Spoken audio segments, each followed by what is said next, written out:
But you know what?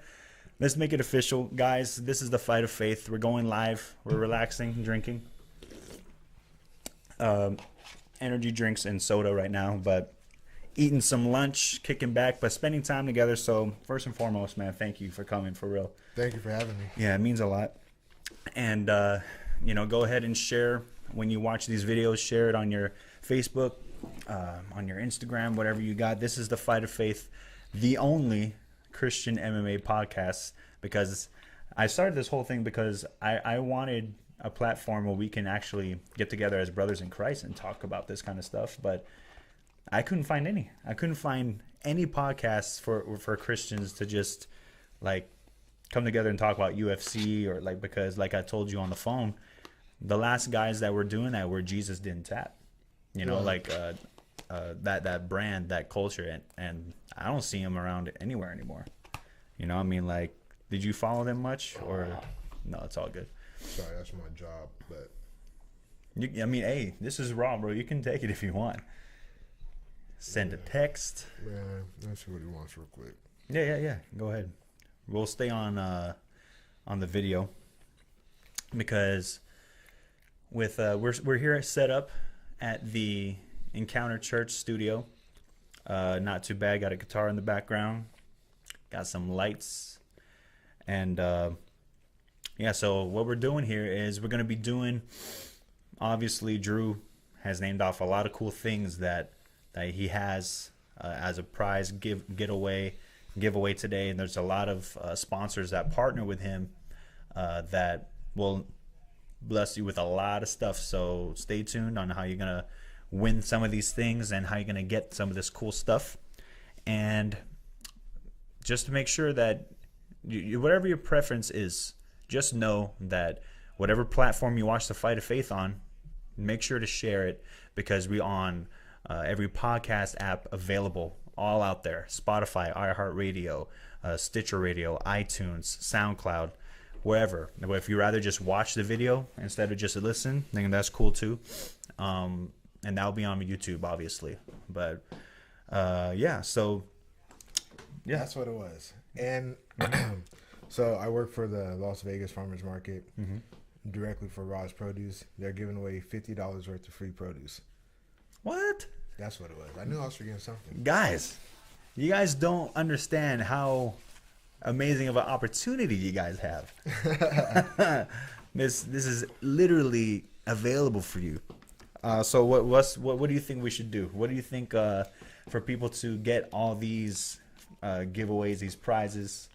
It's gonna cost, to share the video, tag somebody. What you think? Yeah. Share the video, tag somebody. Maybe we'll make some posts on the Instagram, Facebook after. Yeah. Share pictures or whatever, and then with each picture will be attached whatever gift they want to try to win. Nice. Okay. Yeah, let's do that. So when we post this, make sure you guys follow, and it'll be available to share, to comment, to like, and go ahead. Give me a second, guys. I'm gonna hang this up because with that call coming through, we're getting that echo. Yeah. Okay. No worries. Yeah, but so this is a new system. We got 2 on Dru, we got 3 on me, and 5 we live. Boom, bam. And so I think a good place for us to start would be after you get situated. I think people need to know who is Dru Davis. They need to know, where'd you get your start? How'd you get into MMA? Did it start out just because you were a fan, or have you always been a martial artist, or? So martial arts has definitely, some form of it has always run in my family. My dad boxed when he was in Vietnam. My uncle did karate. My cousins did karate, and then my mom's youngest brother, I think he's the one who got me into it the most. He was a Bruce Lee fanatic. He introduced me to Kung Fu. He was doing Kung Fu. Oh, what's up, Fight Church? And he was doing Kung Fu. And then that's, from my memory, that's when I really started getting into it, because he would babysit me and take me to practice with him. And sure enough, just like any coach would, they see the kids sitting there every time, and finally, his seafood was like, let me show you some stuff. Nice. And then I'm watching this old dude, like, he was old.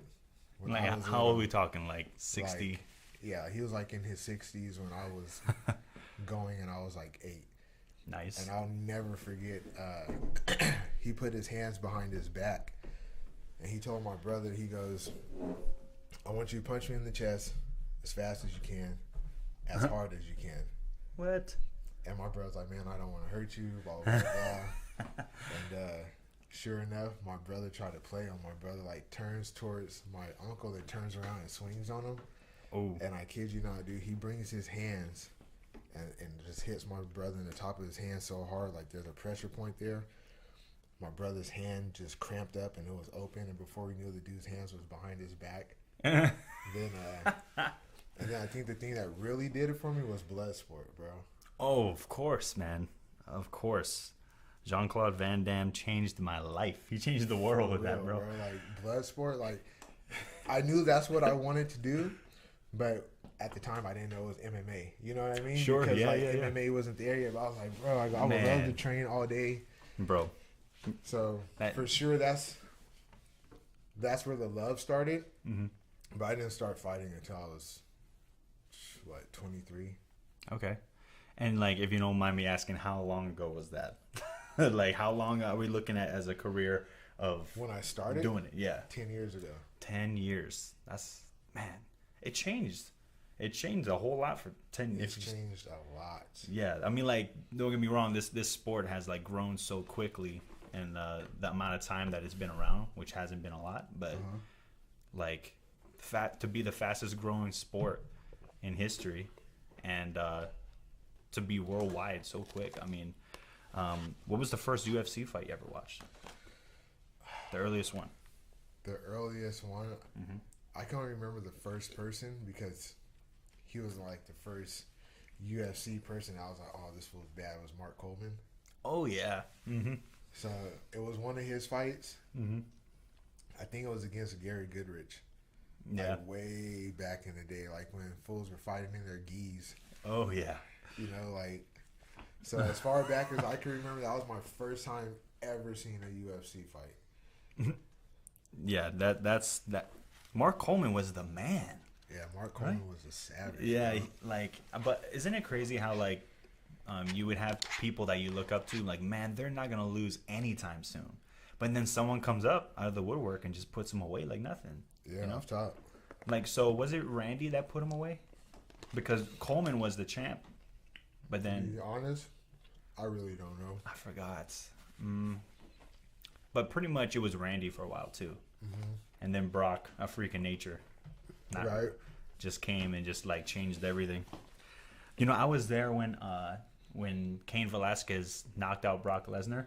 Oh, were you? Like, it was so incredible because it was, like, on my birthday weekend. And, like, so I was all about Cain Velasquez ever since that fight. It was like a David Goliath fight, pretty much. Because Brock is, like, such a beast, like, cutting down the 265. And Cain just walks around like a 230. And it's like, man, how is Cain going to pull this off? But he did, man. He did, bro. Like, come on. Like, when it seemed effortless. Yeah. You know what I mean? Like, obviously, I know there was a lot of effort. Mm-hmm. Sure. But, like, he made it look like. Yeah, I remember watching that fight because my strength and conditioning coach back in California went to school with Brock. Oh, wow. And he was like, dude, Brock's going to win. I was like, bro, I don't know. And I remember watching the house. The whole house was, like, divided because you had, like, half the people, all the brown people going for Cain. Yeah. And everybody else was like, oh, I'm going for Brock. And when Cain won, they were mad. the Brock writers were so mad. Super mad. I mean, because Brock was, like, he looked untouchable, and, like, the way that because that was after he beat Frank Mir, and that seemed impossible. Thinking that Frank was just going to tap him out again, but overall, the whole sport. I mean, like, it's so, obviously for you to be a man of faith. Like, this is more than just a sport or just a hobby. Like, you were sharing with me your heart when we talked on the phone. Like, you're going back at it. Like, this is like another run for you. Like, yeah, for sure. And what do you think that looks like within the next 4 years? Like, I believe you're on a come up, back for another comeback, man. It's hard to say, man. I guess what I would say is just these last year and a half has been a lot of confidence building. Mm-hmm. Just because, how do you say, I'm like trying to take this long story. Sure, no, we got time. You know, so because you've been through a lot. You know? And I think you're using that to go at this fighting thing. Yeah, so as fuel. Let's see. So I guess we'll start with like when I first moved to Vegas, because I was going to a church out in Turlock, California. A friend of mine who lived out here trained with One Kick Nick and Sergio Pena. Yep. And he came out here and he was training with me, and he was telling me, he was like, bro, he goes, you got a lot of potential, but the training you need, he goes, like, at the time in Modesto, Modesto's a small city, you know what I mean? So there weren't a whole bunch of, there wasn't like an AKA or anything like that at the time. Now they got some really good schools there. My friend Paul Mendoza runs a super dope school out there in Modesto. But anyway, so I had talked to my wife about it, and we had been kind of looking for some change, or like, you know, let's do something different. I just told her, let's move to Vegas. Nice. She was like, all right. And, you know, we got like all these well wishes to move. Like, everything is going to be. Moving to Vegas for the promised land, right? Right? Yeah. I think it's going to be good, bro. Opportunity. As soon as we got here, bro, it hit the fan hard. You know what I mean? Like, so I was working at Red Lobster at the time. Okay. And I transferred to the Red Lobster out here. And my wife was still going to school full time. So I was like working Red Lobster and picking up whatever side jobs. And that's where the biggest issues started happening, because I remember getting ready for a fight and rent's due and we don't have enough. So I'm like driving to practice for camp, get a call like, hey, Drew, so-and-so called out. You want to pick up this shift? I'm like, man, we got this special promotion. That's going to be a lot of money. If I could make this much in tips, then at least rent would be taken care of. You know what I mean? You got to do it, man. So it's like, I got my wife. I got 2 babies. That comes first. No question. Hands down. Yeah. Even to this day, man, if I had to stop fighting for them, it is what it is. I'll stop. For sure. So, long story short, trying to take this fight camp, but not being able to focus on the fight. And at the end of the day, my coach always says, like, it really comes down to who puts more time on the mat. And I definitely wasn't putting time on the mat. Not because I didn't want to, but I had responsibilities. Yeah. So then after that, my mom at the time, you know, not knowing any better, calls me like, dude, I'm on the plane to Frisco. And my mom calls me. She was like, yeah, Grandpa looks like he's about to die, and Grandma might be getting her leg cut off. I'm like, man, why did you tell me this like right before the fight? Yeah, like, you know what I mean? And I remember, dude, like going into that fight and fighting this dude and taking a beating, but like never at any point feeling like I was in danger. And I literally remember this dude like takes me down. I have my feet on the cage, and I kind of like walk the cage wall, do like a little somersault, and I get on top of him. Nice. And I space out, dude. I just held him down. I didn't swing, didn't throw an elbow. I just held him there. Just out muscled him. Yeah, just kind of like subliminally saying, dude, if I wanted to hurt you right now, I could, but I'm checked out. Wow. You know what I mean? So, yeah. And I just remember, like, dude, like, my coach was like, dude, he goes, what happened? He was like, you didn't even fight back. I was like, I know. I go, I don't know what happened. And then so after that, I took 4 years off. Wow. And then lost my job ended up losing our house, moving in with somebody that was like super toxic. Like it was a super bad place to live. And I remember we had just started going to church here at Encounter. And I remember going to Zach, talking to Zach. I'm like, bro, at this point, I was like, I don't know what I'm about to do. I was like, I'm about to go back to selling dope. Like, forget it. Like, I remember watching this guy serve whatever he was selling. Try to scoot up a little bit. Oh, sorry. Yeah, go ahead. Yeah. I remember watching this guy, like, because that's my past. I used to be a drug dealer, okay? So, watching this guy, and I'm thinking to myself, okay, let's say even if he's selling weed at the cheapest, I'm counting his money. I'm watching how many people are walking up to him.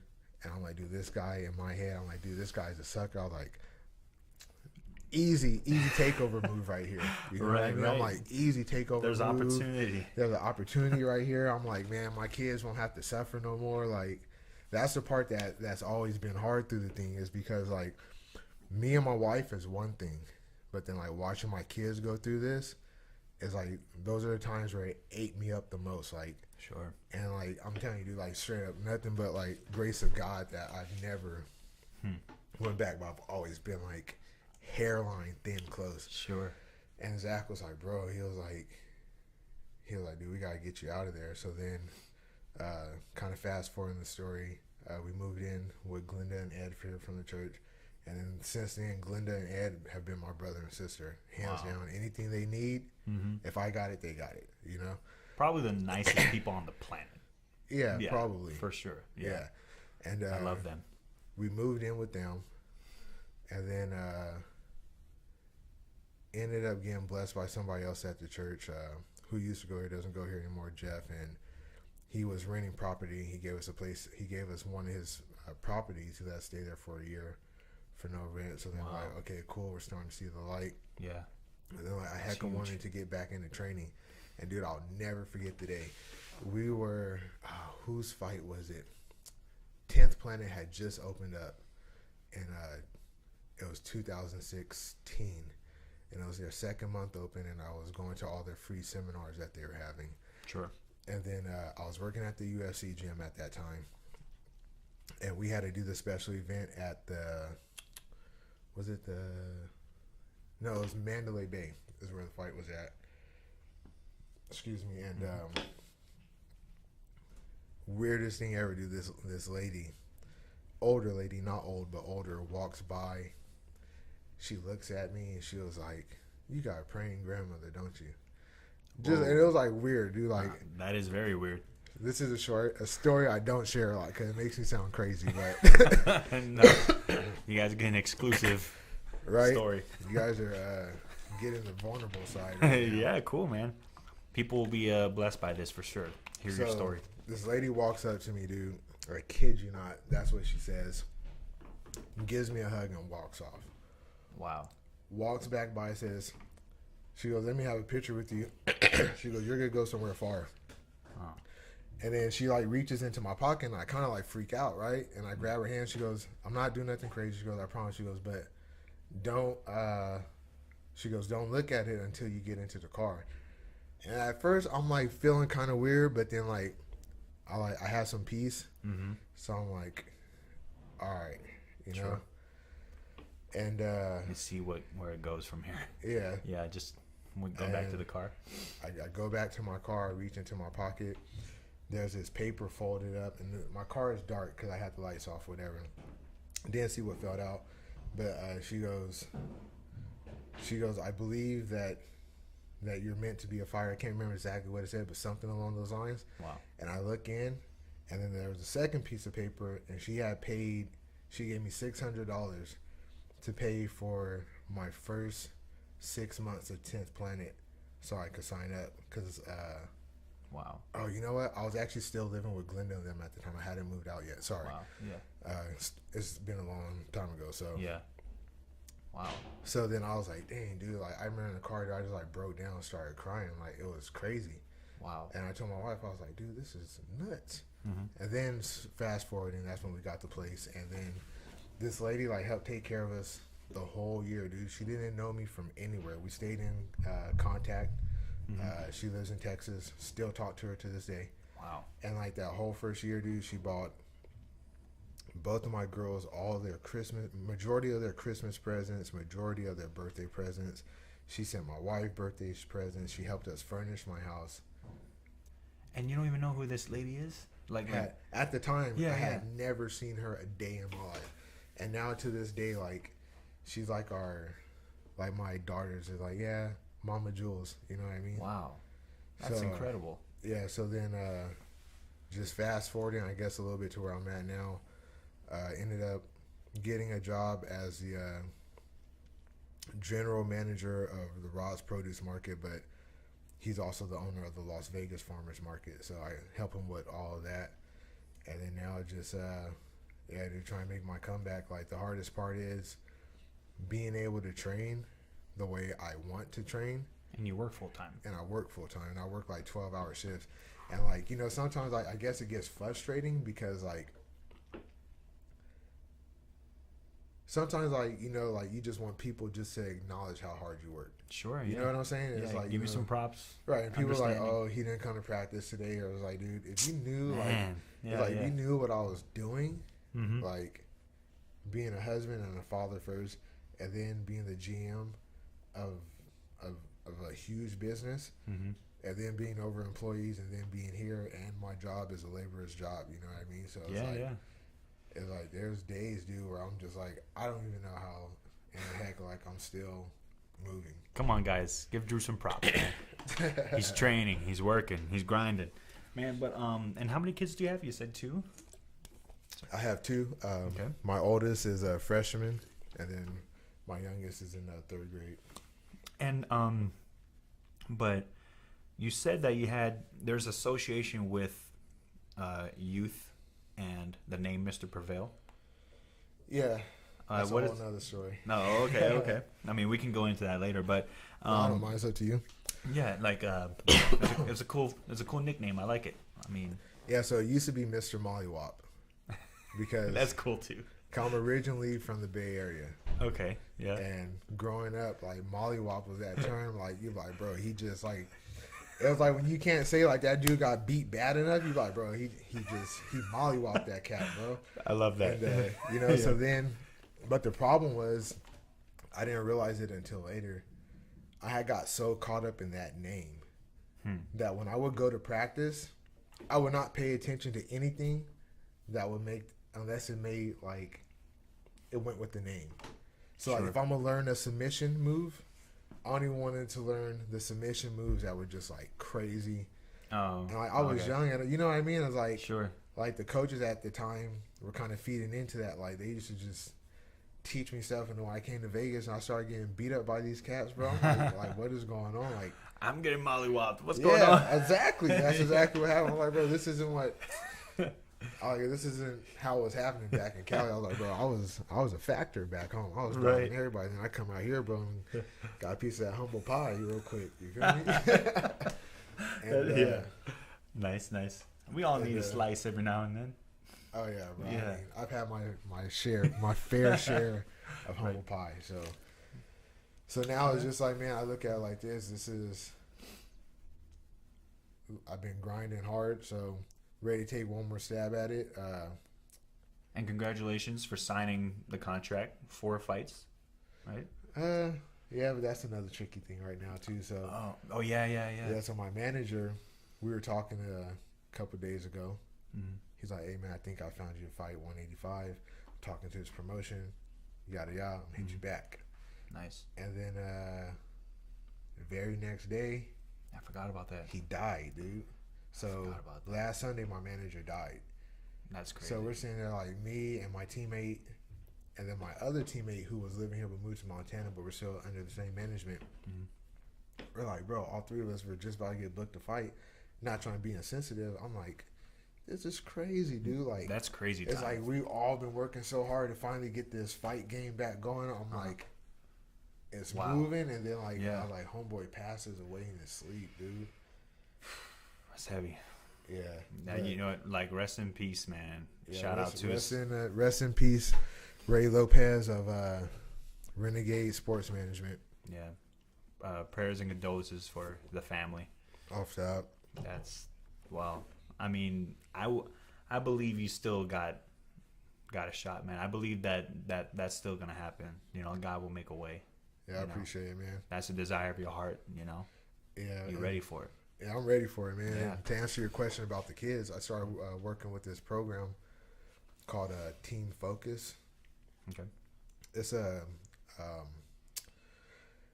a program geared towards fatherless boys for whatever reason. Whether the dad is he walked out, he's incarcerated, he's passed away. So it was like a cool opportunity being where I'm at on such a low level of the MMA spectrum, but still being able to have the influence on those kids. Yeah. It's kind of like what really changed everything. I started thinking like, dude, like, it's perspective. Yeah, that perspective is like, dude, like, okay, that's what it's really for. It's about using your platform for something bigger than yourself. Like, amen. It's like the money comes with it. You get me, the more you climb the ladder, but sure. Like, I actually like to fight, so it's kind of like if farmers market is gonna take care of my family and I could just fight and still do it like this, I'll do it. Yeah, you know what I mean? It has nothing to do with money, has nothing to do with fame, but it's like if I'm gonna get fame and money with it, I might as well put some good use to that platform. Right. Yeah, invest the time, invest the hard work into it. That's cool, man. What's the youth program name again? I'm gonna, when we post this, I'll put a link to. It's Team Focus. Team Focus. Yeah. On boys that have been fatherless and growing up in an environment like that. What's crazy is that, by the way, we'll talk with Travis after, because we have this men's empowerment summit on Saturday, and that is for men like 16 and up. And the last one we had, an Empower men's conference here, Pastor Zach, I forget the exact statistic, is like I would say 80% of all the crime that we see in America is from fatherless homes. Yeah. How important is that? Super important. It's like, who do they have a role model? Man. You know what I mean? Yeah. It's like my dad, he was there. He was like, what's the word? More like, excuse me, like emotionally absent. You know what I mean? But like for the big picture, my dad was there. Right. You know what I mean? Like, he showed me what it was to be a man, how to work hard. Like my dad, old school dad, like, you never heard the word, hey man, I love you much, but you knew by his hard work. Right. You know what I mean? Like him. Dads don't really like to open up that much. Yeah, back in the day they did. I mean my dad didn't, but I think like me and you would be like that with our kids. Yeah. But I think back then it was so different. Like, guys, I felt like a necessity. I had to portray this hardness that I'm providing for the family. I can't let my kids see me cry, or I think I think that was. I was even like that a little bit, dude. When I first met my wife. Yeah. Like we laugh about it all the time because like I was super street cat. Like, just got done literally fighting an attempted murder case. And like, all right, man, I'm being done with it. You know what I mean? But still, like, it takes a while to drop that persona. You know what I mean? To like let that go. So it's like we laugh about it because like that was me. Like, even with my daughters.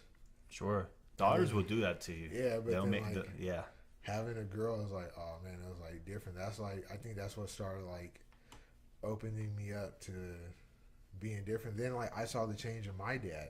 Like, when I had my first, when I had my youngest daughter, dude, my dad became this little softy, bro. He's spoiling her, huh? I was like, who is this guy? Why don't they treat me like this when we were coming up? Right? I was like, and like, that's funny. I remember telling my wife, I was like, I don't even know who this guy is. Yeah. But then after that, like, that's when me and my dad really got a relationship.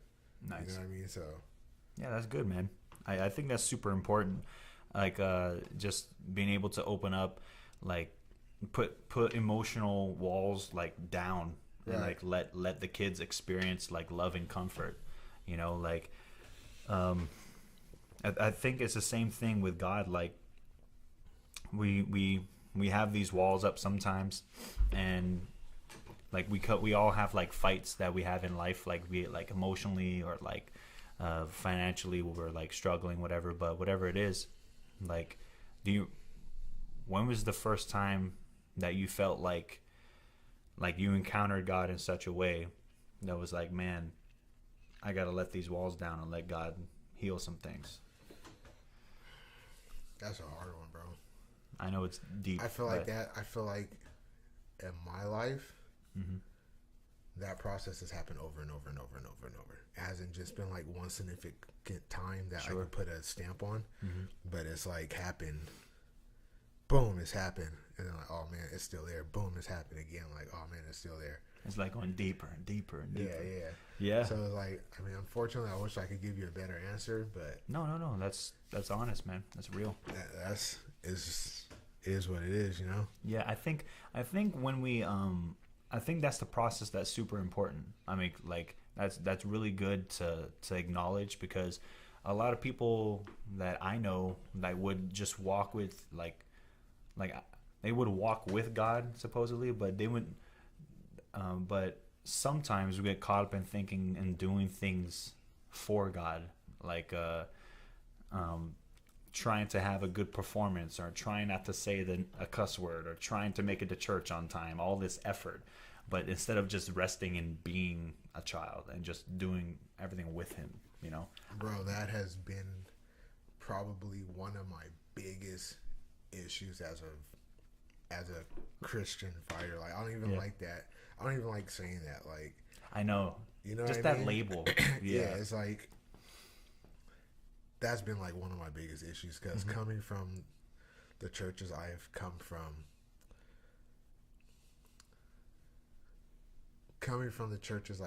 they put like this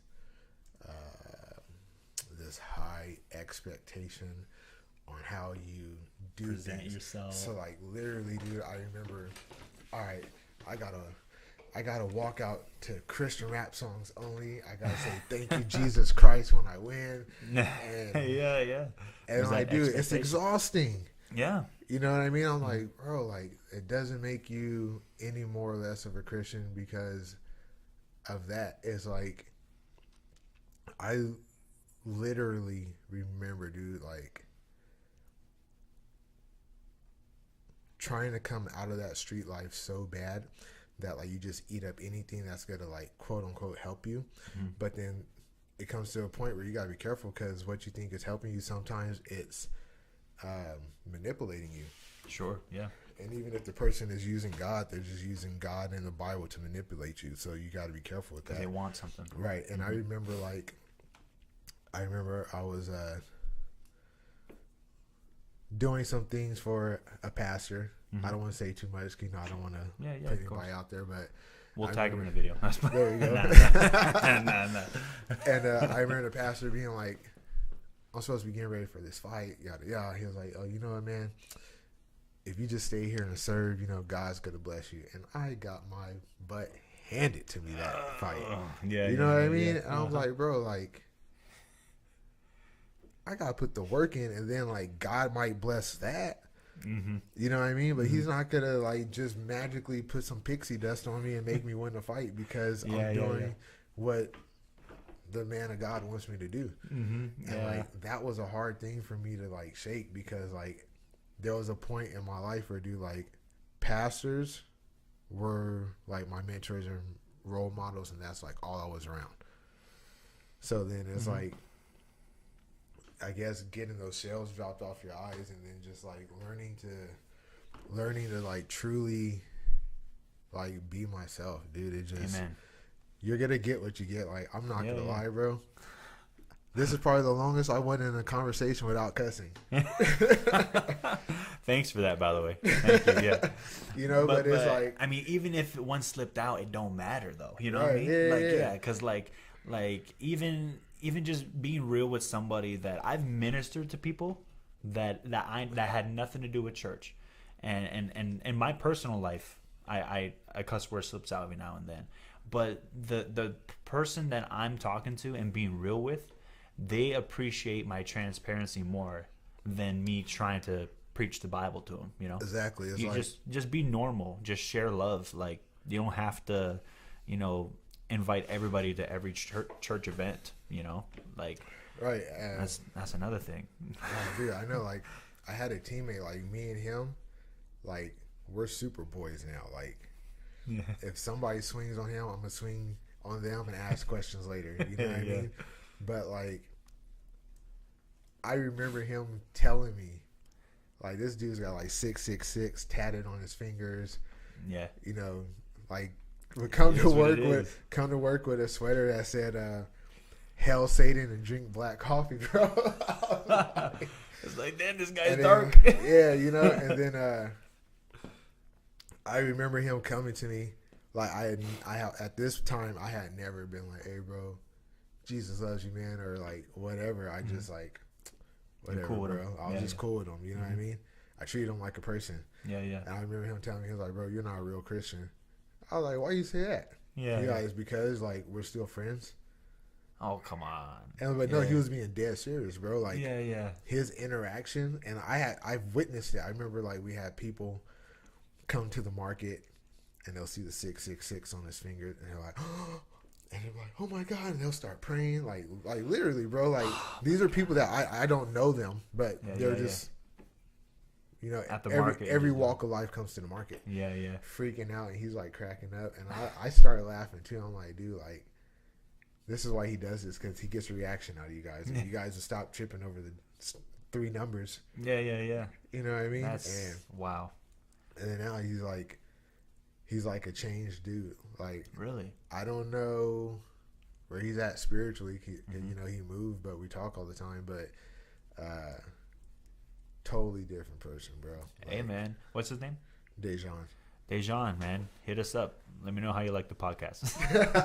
Hit Dru up, man. Let us know how you're doing. But yeah, that's so much more genuine. Like, to be real with people, to not have this this expectation of being a so-called Christian. People forget that even Jesus wasn't a Christian. You know what I'm saying? Like, that wasn't what it was about. Jesus went about doing good, showing compassion to people, sharing the love of the Father. And that doesn't mean he didn't have no issues with whether if you're a Gentile or a Jew. Like, there was no discrimination. Like, it was about loving people. It was about sharing the love of the Father, and you can give people encouragement. And matter of fact, you can even give people word, like scripture, but you don't have to tell them like, "Oh, this is in Daniel," whatever. Like if someone comes to me, because I believe the Bible is universal wisdom, just all around. That's why there's a reason why people study it if they're not even Christian. There's so much gems of wisdom in there. So if someone asks me a question, I can answer a question without telling them like, "Oh, John 3:16 says," but like, "Hey, bro, you shouldn't do that. That's not wise," you know. Like, no, love your wife, bro. Forgive her, man. Right. That's all scripture, but I ain't got to put up the address for it. But I think that's super important, man. Just being yourself, being real. I think the lead singer of POD, remember that group? Yeah. He said that even though they were technically like in the Christian rock genre, he hated that label too. Right. Because of the affiliation that he had with that name. And there's a lot of bad people that are labeled Christian, you know? Yeah. Like, so it is what it is. I think it's both there. It goes both ways. Like, we got to embrace it because supposedly it's about Jesus, but at the same time it's like, but Westboro Baptist Church that are hating on gay people, they're Christians too. And I don't want to roll with people like that, you know? Yeah. Stop. Yeah. So, it is what it is. That's the world we live in now, you know. Yeah. But I guess genuine love, showing real love, is what matters the most. And I think we're approaching like 45 minutes or an hour. But so yeah, let's remind everybody who's watching of what they can win if they share this video, share the podcast, and what kind of prizes you got for them, and we'll close out. We got $50 worth of free produce at Rod's Produce Market. Nice. We are giving away a month's worth of I Drink Water. Nice. We're giving away tennis shoes, or a backpack. Depending on who wins, the shoes only go up to a size 12. So if you're bigger than a 12, then you're going to have to get a backpack. I can't do it. I'm a size 14. Oh, Unless man. I can't cut the front of the shoe and let my toes stick out. Yeah, no, you don't want to do that. I got to go for the backpack. Free meals from the vegan kitchen, Herbs Vegan Kitchen. Okay. A free immune type booster and a muscle ointment from Desert Poppy. Nice. Louis Vuitton keychain from Toehold. And then some cryotherapy treatment from Ageless Cryotherapy. Now, some of these, like the shoes, so whoever's listening, the shoes could be shipped out anywhere. Okay. The ointments and the Master Tonic could be shipped out anywhere. The cases of water, the vegan kitchen, the cryotherapy are going to have to be for people who are here in Vegas. Mm-hmm. And then also the keychain, obviously that could be shipped out anywhere. Okay. Cool, man. I really appreciate you coming on and sharing your story, opening up.